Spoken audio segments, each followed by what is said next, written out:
everyone! This is my first ever video na nagsasalita. So, sana pagpasensyahan nyo kasi hindi po ako sanay.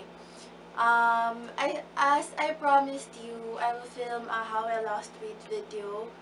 Kasi may mga nagtatanong rin po sa akin, how did I lose weight?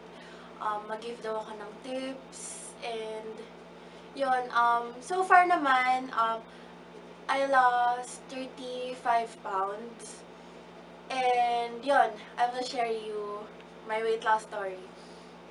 I also asked a lot of people sa Facebook page ko, yung mga gusto nilang itanong sa akin about my weight loss. And I will answer it all in this video para masagot ko po lahat. Yun. Next clip, I will answer the questions. Reminder lang po na hindi po ako professional na fitness instructor or nutritionalist. Sinishare ko lang po yung experience ko sa inyo and what worked for me. So, wala pong assurance na what worked for me might work for you, pero feeling ko naman okay siya kasi my friends nag-work din para sa friends ko yung method na to na diet and exercise lang. So, yun. Ito na talaga. Promise. Answeran ko na yung game.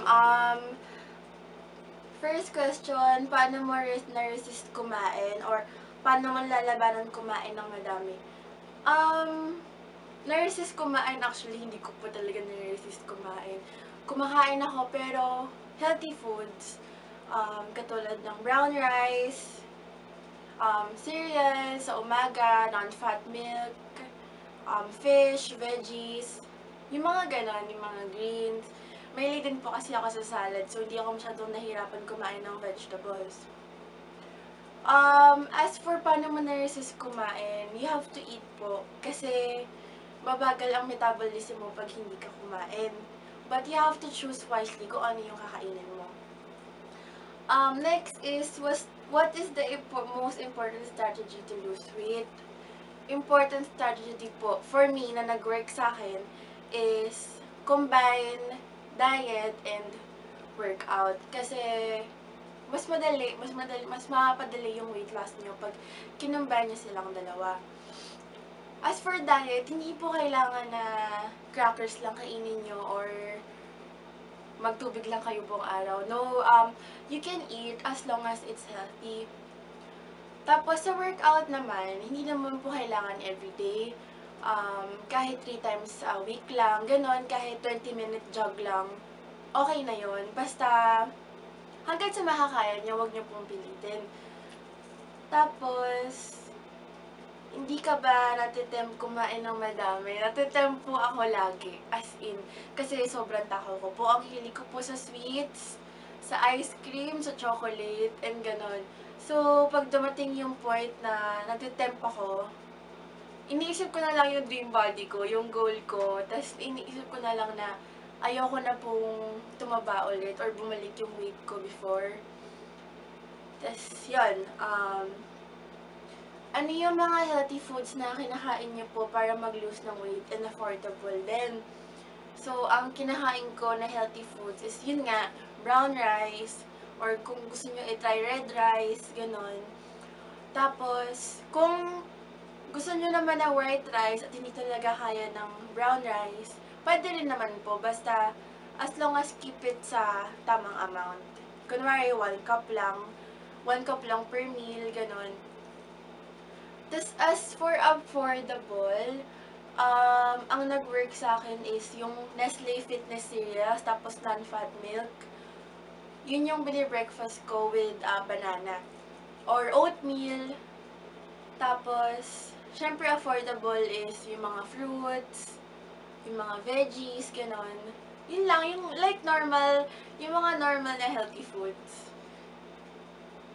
Paano papayatin ng mga braso? Actually, hindi ko po masyadong alam yan. Kasi ang laki pa rin po ng braso ko. Sobra. Pero, napansin ko, lumiit naman siya. So, ang ginagawa ko para lumiit yung braso, yung mga arm workouts. You can search on YouTube yung mga arm workouts. Ang magaling na YouTube na fitness instructor is Blogilates. You can search it on YouTube or link ko na lang below. And yung mga dumbbells, ganon, yung mga paikot-ikot lang na arm workouts, actually, hindi ko talaga alam, but I hope that helps. Next is, what are the foods you ate? Yun nga, like what I said before sa ibang videos. For example, in a day, I eat in the breakfast, Nestle Fitness, non-fat milk with a banana, this water. And then for lunch, minsan chicken breast with brown rice. Tapos may veggies.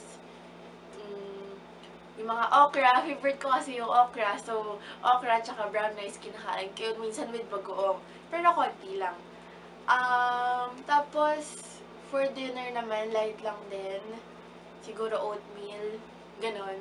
Pero, kung hindi nyo naman kayang kumain ng mga ganon, kasi onti lang talaga siya, you can eat yung normal foods na nasa bahay, yung mga lutong bahay, as long as it's in moderation, hindi yung sobra.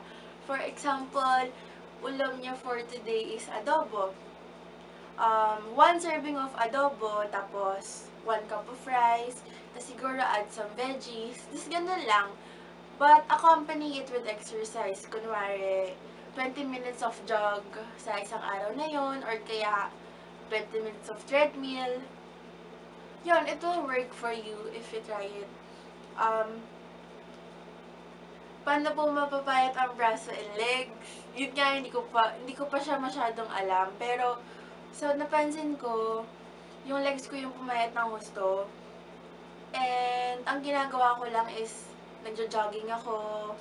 Tapos, alam mo yung sa gym, yung elliptical, basta yun, sobrang effective daw yun para mabawasan yung size ng legs niyo.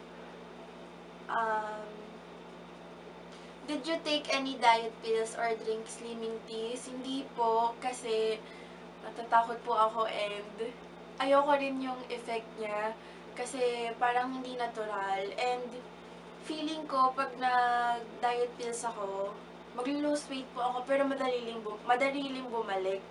So, nakakatakot siya actually. Kaya lahat po ng weight loss na ginawa ko is natural. So, yun, diet and workout talaga. Although, mas matagal siya, but you can assure it's safe and good for your body. Next is, what does inspire you for doing that?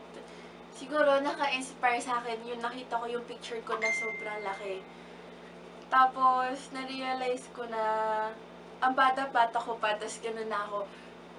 Tapos i-inspire din ako kasi gusto ko magsuot ng mga magagandang damit, yung I don't have to worry about kung kita ba yung malaki kong braso or bakat ba yung tiyan ko. Siguro yun, kasi mahilig ako manamit. And nakikita ko rin sa pictures, yung mga naka-bikini, ganon. Instead of being insecure sa mga pictures na yon, I made them as my inspiration to become fit and to become healthy. Tapos, what keeps me motivated? Siguro, yung everyday I wake up and imagining my dream body na malapit na. Konting tiis na lang, konting jog na lang yan, konting tiis na lang sa pagkain. Tapos, darating din yung time na makakapag-bikini ako, or ganon. So far, di ko po kaya mag-bikini. Pero sana soon, if ever. Pero wala pa, hindi pa kaya. Next is, how often do you work out and how many minutes or hour per session? Nag-enroll po ako sa Gold's Gym. I take body combat classes doon. 1 hour yun. It's consists of boxing, muay thai, judo, karate. Pag hindi siya one-on-one, group class siya, so madami kayo with one instructor. So, ginagawa ko yun, body combat, tas kung Zumba, nag-Zumba din ako for 1 hour. Tas kung hindi naman ako makakapuntang gym, nagja-jogging po ako. Siguro jogging ko is minimum of 20 minutes. Hindi naman yun straight na run ha. Minsan naglalakad lang ako, tas minsan takbo. tas lakad ulit, para yung heart rate ko, hindi siya tug-tug-tug. Basta yun, gets nyo na yun. Basta hindi ako mapagod ng sobra. Yung mild exercise lang para hindi bumabigla yung katawan nyo. Tapos, paano magpaliit ng tiyan? Sabi nila, and napapansin ko rin, best na magpaliit ng tiyan are yung cardio exercises. Katulad ng dancing, zumba, yun nga, like what I said, jogging. Tapos, yun, nakaliit talaga siya ng tiyan. Tapos, everyday ka ba nag-gym? Hindi po ako everyday nag-gym. Mga 3 times a week lang, or 2 times a week pa nga lang. Tapos, yung gym ko, siguro mga 3 hours ako sa gym. Siguro mga 2 hours workout, tas 1 hour shower, sauna, ganun. Yun pa lang yung question so far. So, ang tip ko sa inyo is, kaya nyo yan, kasi kung ako nakaya ko, 162 pounds po ako noon. Tapos ngayon, hindi ko na alam, 120 plus ako. So, 30 plus pounds. Last time I checked, 125. Okay, so napunta yung video ko kasi 10 minutes na siya. I'll make this quick na lang po kasi ayokong maging sobrang haba tong video ko. Yun, basta always keep in mind na kaya nyo yan kasi nothing worth having comes easy. Mahihirapan po talaga kayo sa umpisa. Pero pag onting-onti nyo na nakikita yung results nyo, mas magsustrive po kayo to work harder. So, start small. Huwag nyo pong biglain sarili nyo. Tapos, pag tumagal na at pag nasanay na kayo, doon na kayo tumakbo ng mga 1 hour. Umpisa po na kayo sa 20 minutes, tapos magiging 50 minutes, tapos hanggang makaya nyo na yung mga 1 hour na jog. Tapos, ano pa ba? Wala na akong maisip. Ako po, kumakain pa rin ako ng chocolates, ng mga chips, na mga ganon. Hindi po ibig sabihin na nagda-diet kayo ay bawal na kayong kumain nun. You can eat it as long as it's in moderation. Kunwari, treat yourself once in a while. Nag-diet kayo ng buong linggo, tapos gusto nyo ng cheesecake, go have that slice of cheesecake. Parang yun na yung reward nyo sa hard work nyo.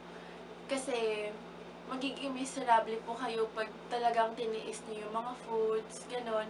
Basta, paunti-unti lang, siguro once a week lang yung sweets. And then, yun, tas yung workout po, importante po yun. But the most important is diet kasi sabi nila 80% daw ang diet sa weight loss at 20% yung workout. So, diet doesn't mean na konti lang yung foods nyo. It has to be the right amount. Tapos, ang naka-help din sa akin sa weight loss ko is yung South Beach diet. Nag-ration siya ng food. Deliver yung food ko for the day. And, kasi walang taga-prepare sa akin, and hindi rin ako gaano marunong magluto. So, deliver yung food ko for the day, and sinunod ko yon together with a workout. I guess yun lang. So, I hope you had enjoyed this video. Sorry kung hindi ako masyado marunong magsalita because this is my first time. And yun, good luck sa inyo. And I know kaya na yan. Basta isipin nyo lang yung dream body nyo soon. Thank you! Bye-bye!